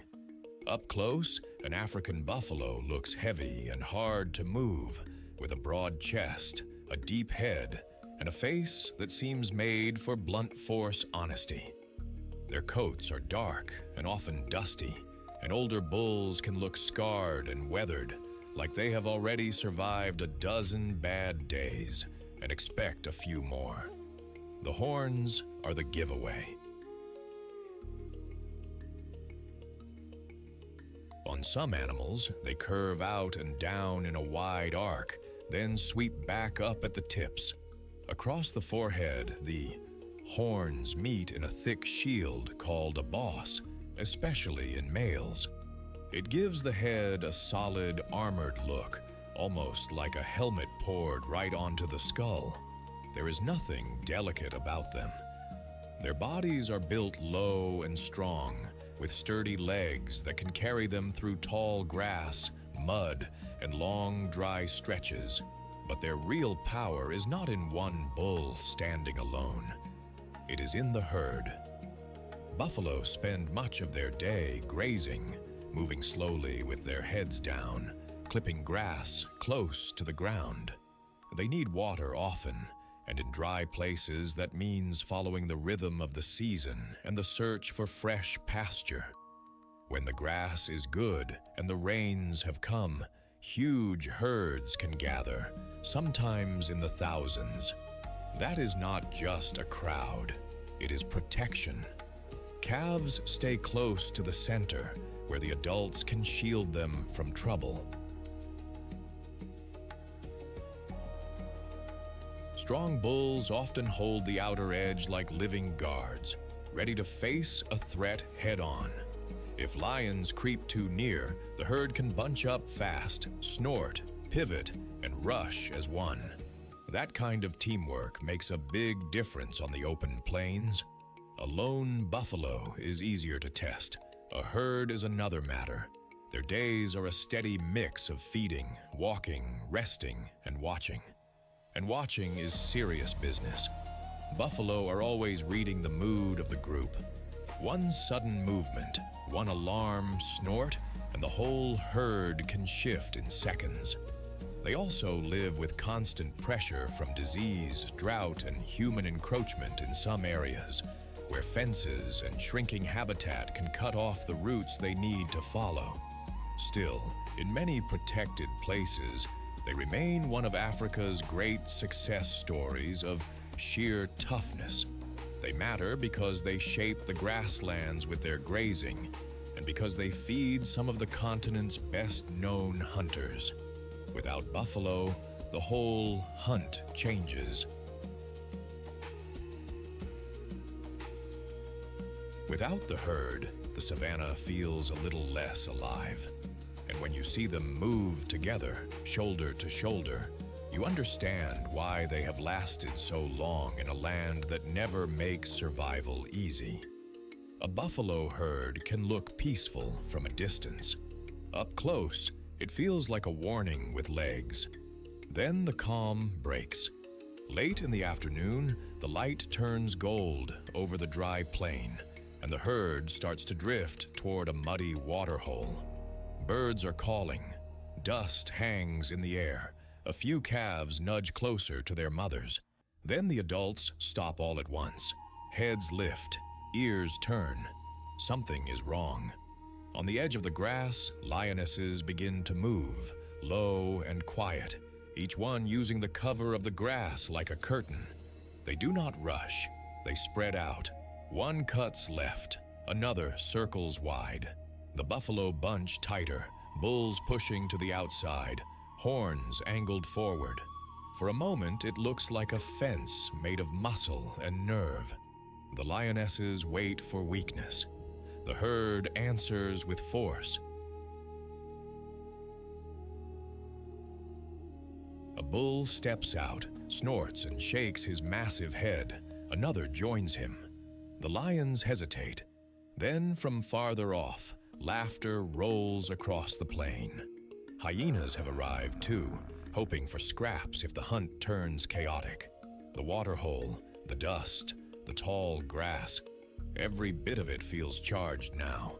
Then the buffalo move, not in panic, in a heavy, rolling charge that sends birds bursting into the sky. The lions give ground. The hyenas slip back into the shadows. And just like that, the herd keeps moving, still wary, still together, carrying its strength in numbers and in nerve. There is something deeply steady about that. In a place ruled by speed and teeth, the buffalo survives by standing firm. Have you ever stood by a wet meadow and heard a sound that feels almost too bright for the morning air? A call that rings out over the grass like a trumpet made of silver? Then the bird steps into view, and the whole place seems to lift a little. This is the gray-crowned crane, a graceful bird of marshes, wet grasslands, and open plains across parts of Africa. It carries a crown of stiff, golden feathers on its head, and it is one of the most elegant sights in the savannah. But don't let that beauty fool you. Life out here is never just about looking lovely. It is about finding food, staying safe, and raising young in a world that can turn hard in a hurry. The gray-crowned crane stands nearly as tall as a child, with long legs, broad wings, and a slow, careful walk that seems almost formal. Its body is soft gray, but that golden crest catches the light like a flame. The feathers on top of its head are not a real crown, of course, but they give it that royal look all the same. When it spreads its wings, there is another surprise. Bright white wing patches flash against the darker feathers, and the bird suddenly looks even larger than it did a moment ago. Those wings are not just for show. They help during courtship too, when cranes dance with bows, leaps, and quick steps that look like a celebration. On the ground, this bird is a patient forager. It picks through wet grass and shallow water for seeds, insects, small animals, and other bits of food it can find. It does not rush. It walks, probes, and listens. In many ways, the gray-crowned crane lives at the edge between land and water, where food is easier to find and danger can still be close by. That same mix of grace and caution shapes its family life. Cranes often stay with one mate for a long time, and both parents help care for the chicks. The young are able to move soon after hatching, but they still depend on the adults for protection and guidance. A crane family moves together through the grass like a small, watchful team. They call to one another with soft notes and louder cries, keeping close when the world feels risky. That strong pair bond is one reason people often see cranes as symbols of loyalty. And they need that loyalty because the places they depend on are under pressure. Wetlands are being drained, and grasslands are being changed by farming and development. In some places, their numbers have dropped. That makes protected marshes and careful land management even more important. The gray-crowned crane matters because it helps us see how much life depends on healthy water and open space. It is part of the food web, yes, but it is also a sign that a wetland is still working the way it should. When a crane lifts off with slow, powerful wing beats, it feels like the whole marsh is breathing with it. And if you listen closely, you may hear that ringing call still hanging in the air long after the bird has gone. Now imagine late afternoon over a flooded meadow. The light is soft and the wind has dropped. A pair of cranes feeds near the edge of the water, heads down, stepping slowly through the reeds. Not far away, a flock of flamingos stirs in the shallows. Then a shadow moves in the grass. A jackal slips closer, low and careful, hoping for an easy meal. The cranes notice first. One lifts its head, then the other. They spread their wings, not to flee yet, but to look larger, stronger, harder to test. The jackal pauses. A little farther off, a heron takes wing with a splash of pale feathers, and the whole wetland seems to wake at once. The cranes do not panic. They simply shift, circle, and keep their young in the safest spot they can find. That is the quiet genius of life here. Beauty, alertness, and survival all moving together. The smell comes first. Warm river mud, wet reeds, and that strong, earthy scent of water held in the heat. Then comes the sound. A deep grunt from the dark water, followed by a splash that rolls across the bank like thunder. Just beneath the surface, something huge is stirring.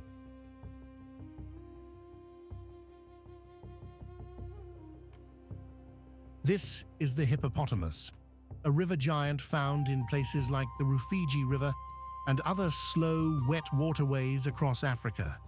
It spends much of the day half hidden in the shallows, and when night falls, it comes ashore to feed. At first glance, it seems calm and heavy, but make no mistake, this animal carries a lot of power in that broad, round body.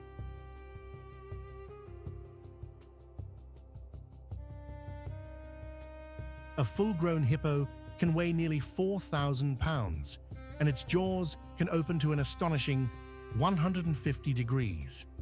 One of the largest creatures on land, it can even kill a large crocodile if pushed too far. From the bank, the hippo's skin looks smooth and grey, almost like wet stone. Up close, though, it has the look of a living tank.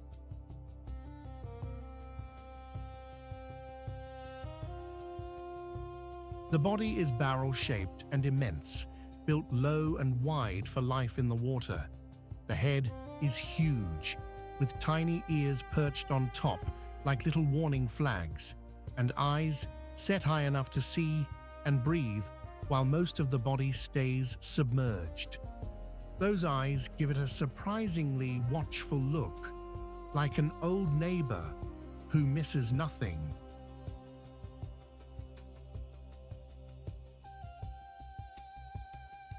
The mouth is the part nobody forgets. It opens wide and fast, showing thick tusk-like teeth and a pink cavern that seems far too large for such a broad face. Even the skin tells a story. It looks tough, but it needs water and mud to stay healthy under the fierce sun. That is why hippos spend so much time in rivers and pools.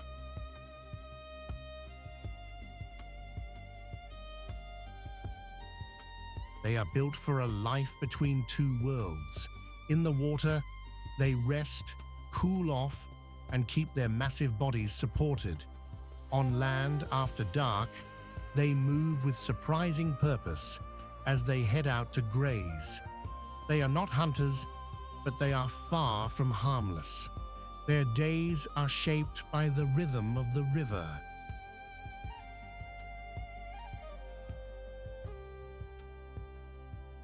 They rise to breathe every few minutes, then sink again into the murk. They use low rumbles to talk underwater, sounds that travel through the water and help keep the group together. They also give birth in the water, which offers the calf a safer first step into life. For a young hippo, the river is home, nursery, and shelter all at once.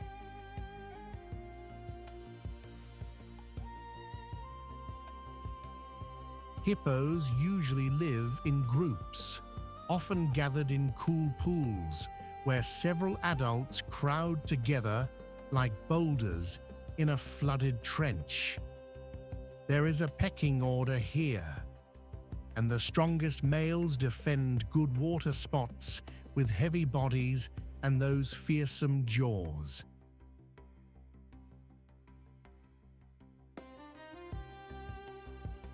Mothers stay close to their calves, and the young must quickly learn where to stand, when to move, and how to avoid trouble. Social life in a hippo pool can be noisy and tense. There are grunts, snorts, splashes, and sudden charges when space runs short. It may look lazy to us, but there is a lot happening under that calm surface.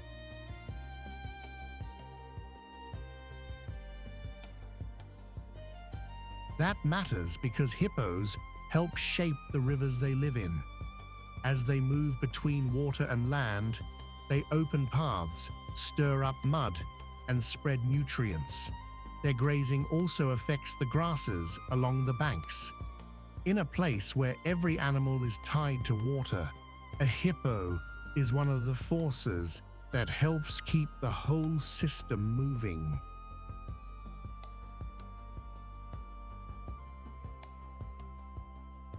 And yet, for all its bulk, it still depends on healthy rivers and undisturbed shores. When those places are threatened, the hippo feels it too. Then the night comes, and the great body rises from the water with a snort and a spray, heading for the grasslands under a sky full of stars.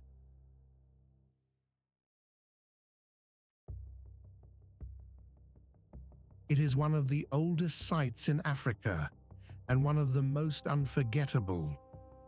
The river may look peaceful, but beneath that quiet surface, waits a giant with a wild heart.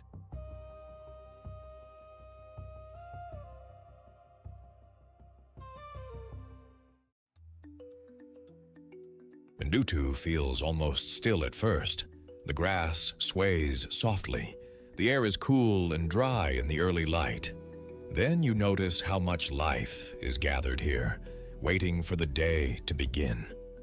This is the southern edge of the Serengeti ecosystem, a broad plain that fills up with grazing animals when the season is right. Thompson's gazelles, plains zebras, and wildebeest come here in huge numbers, moving across open ground with nowhere much to hide. It is beautiful country, but it is also dangerous country. Out here, every patch of shade, every rise in the land, and every thin line of dust can mean food, shelter, or trouble. Ndutu is one of those places where the whole drama of the plains seems to come together. A faint scrape in the branches, a soft rustle above your head, then a smell of dry leaves, warm bark, and the musty scent of a hidden animal drifting down from the dark. You scan the trees, but there is almost nothing to see. Then, just for a second, two golden eyes catch the last light. The leopard has already been watching you.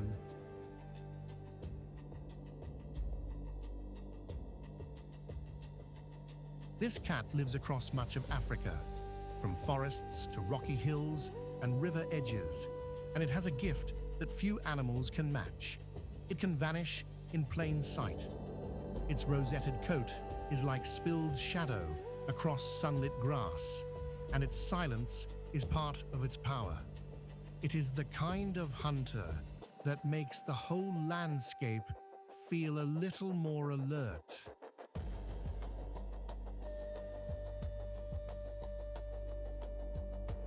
Leopards spend much of their lives alone. They move quietly, hunt mostly at night, and often drag food into trees where lions and hyenas have a harder time stealing it. That habit tells you a lot about this cat. It is not the biggest, and it does not need to be. It survives by being smart, careful, and quick.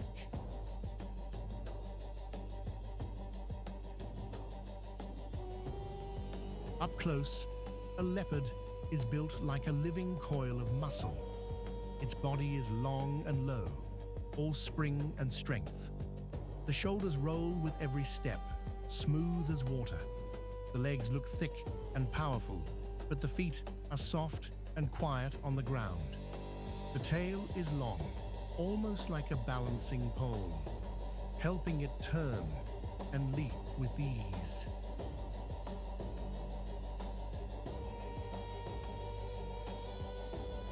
And that face carries a steady, watchful look. The whiskers are long, the ears are small and rounded. The jaw is strong enough to grip and hold prey that would be dangerous for many other hunters. But the coat is what most people remember first.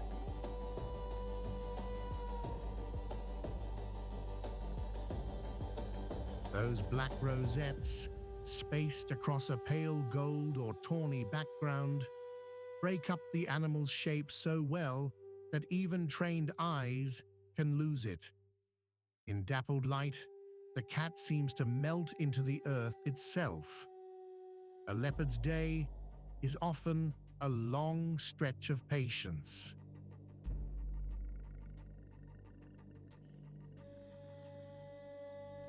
It rests in shade when the heat builds, often sprawled across a branch or tucked into grass, where the breeze can reach it.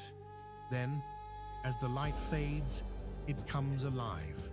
It walks with its head low and its steps careful, listening for birds, small antelope, monkeys, or even young animals that have drifted too far from safety.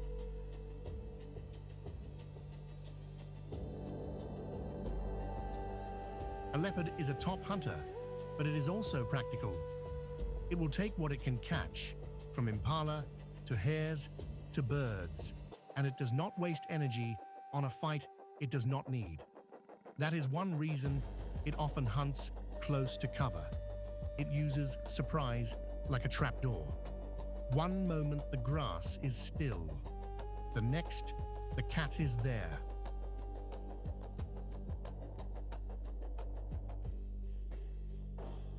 If it makes a kill, it may hide the carcass or haul it up a tree, sometimes lifting prey much heavier than you would expect for a cat of this size. It does this for one simple reason. On the savannah, dinner can be stolen in an instant. Lions, hyenas, and even large birds can all cause trouble.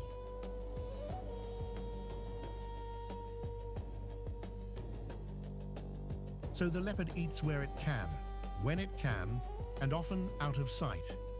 Family life for a leopard is mostly a private affair. Mother leopards raise cubs alone, without help from a pride or pack. The cubs are born blind and helpless, tucked away in thick cover, a cave or a sheltered thicket.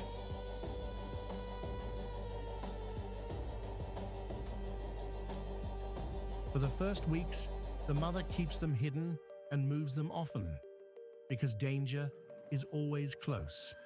As the cubs grow, she brings them small pieces of meat and slowly teaches them how to watch, stalk, and pounce. Young leopards learn by shadowing their mother, copying her every move.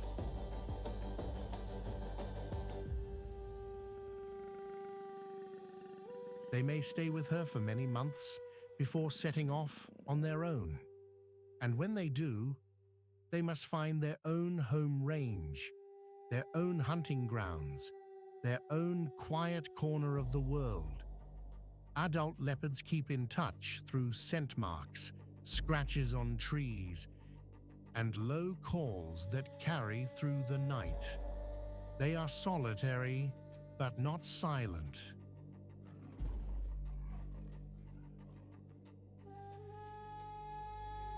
The leopard matters because it helps keep smaller animal numbers in check, and because it fills a place that few other hunters can fill. It can live where cover is thick, where rocks offer hiding spots, and where trees give it an escape route. That flexibility helps it survive in changing country, but it also brings it into conflict with people.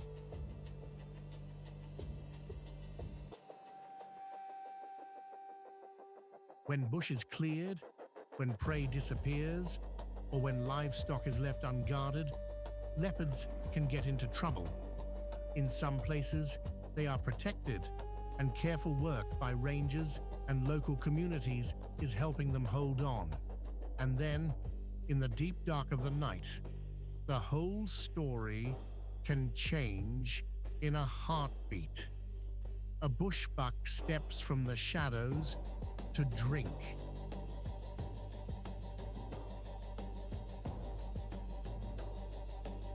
A leopard is already there, pressed flat against a fallen branch.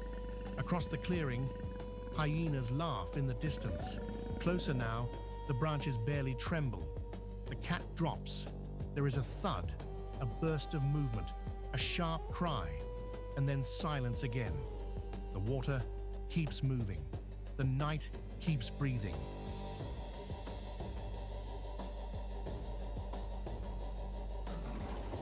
And the leopard, as it has for ages, slips back into the dark, like a secret the world is not quite ready to share.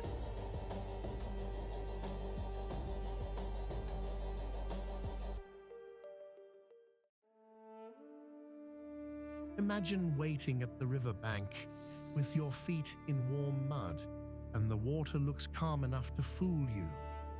Then you notice two small bumps just above the surface. Not rocks, not roots, eyes. That is the kind of stillness the Nile crocodile is famous for.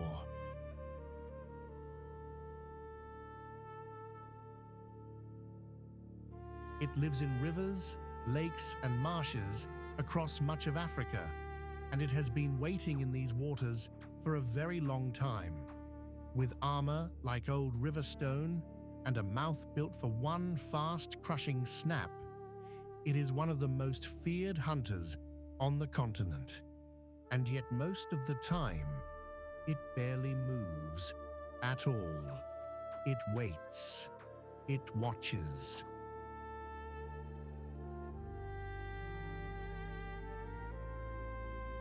It listens for the splash of a careless drink.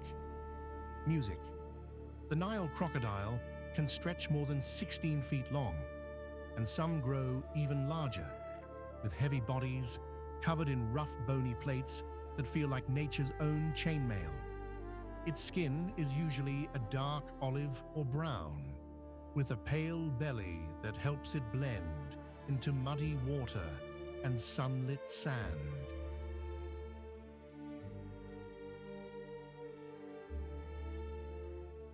The head is broad and powerful, shaped for force more than speed. Those eyes sit high on the skull, along with the ears and nostrils, so the crocodile can stay nearly hidden while still seeing, hearing, and breathing. That setup makes sense when you live half in the water and half out of it. Everything about this animal seems built for patience.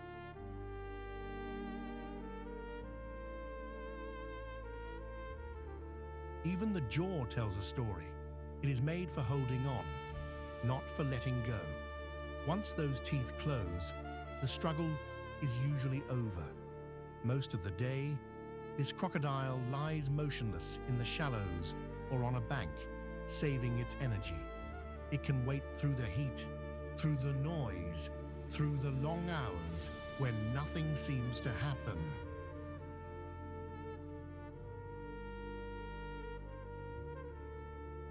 But beneath that quiet surface, it is always ready. Fish are a steady meal. So are birds, antelope, and other animals that come too close to drink. It does not chase far on land. That is not its style. Instead, it uses the water like a trapdoor. A zebra leans down, a calf steps wrong. A fish swims just a little too near. Then comes the burst.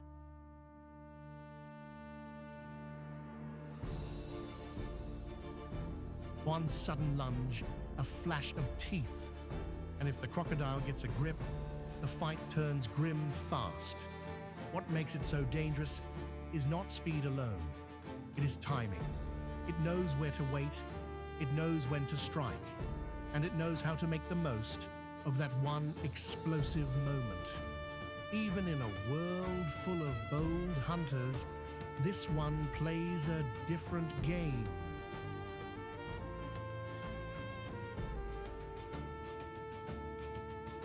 It is the patient hunter of the river. Nile crocodiles are mostly solitary, and they spend much of their lives keeping to themselves, though you may see several gathered where food or good basking spots are plentiful.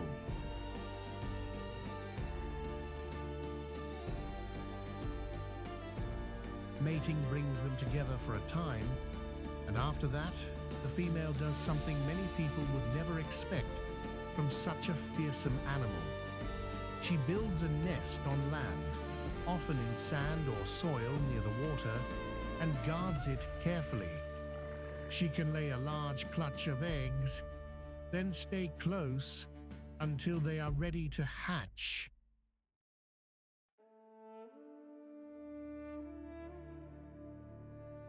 When the young crocs call from inside their shells, she helps dig them out and carries them gently in her mouth to the water. That mouth, built for crushing, can also be strangely careful. The young still have a hard road ahead. Birds, monitor lizards, fish, and even bigger crocodiles can all take them. So the first days matter a great deal.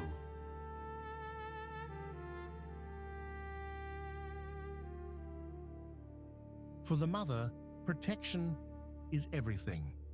Music. The Nile crocodile matters because it helps keep river life in check.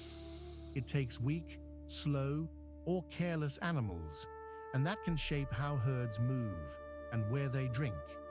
It also cleans up dead animals, which helps keep water edges from becoming too foul.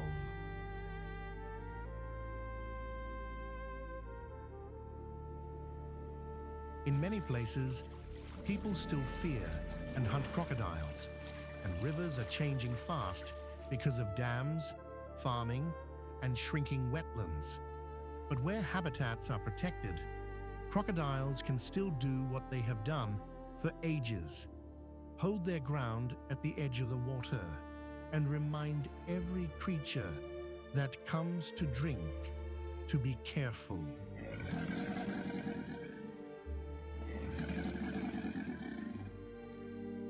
Then, all at once, the river grows quiet again. Only the eyes remain, only the waiting, and that is enough.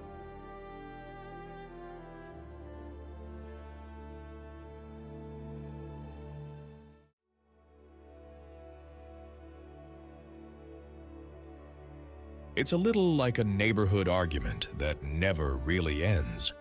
One season, a group of giants controls the best ground. The next, another crowd comes pushing in, and the whole place changes hands. Out here in the dry season, the struggle for food, water, and space gets tighter by the day. Dust hangs in the air, the grass is short and brittle, and every animal knows that one wrong step can turn a quiet afternoon into a fight for survival. Near the river and across the open plains, lions move like living shadows. Buffalo stand their ground, and crocodiles wait in the shallows with endless patience. The heat sharpens every sound. Every call feels louder. Every footfall feels heavier. And when the rivalry begins, there is no room for hesitation. A pride of lions slips through the grass, lionesses low and focused, while a wall of buffalo faces them head-on, horns forward and nerves tense. The lions have done this before. They work as a team, fast and silent, trying to find the weak spot in the herd. But buffalo are not easy prey. A strong bull can wheel around in a blink and charge back with pure muscle and fury. Then, from the edge of the scene, trouble arrives in another form: spotted hyenas. They do not rush in blindly. They watch, wait, and measure the odds. If a lion makes a clean kill, they may try to steal it. If the lions get distracted, the hyenas move closer, laughing calls carrying across the grass like a taunt.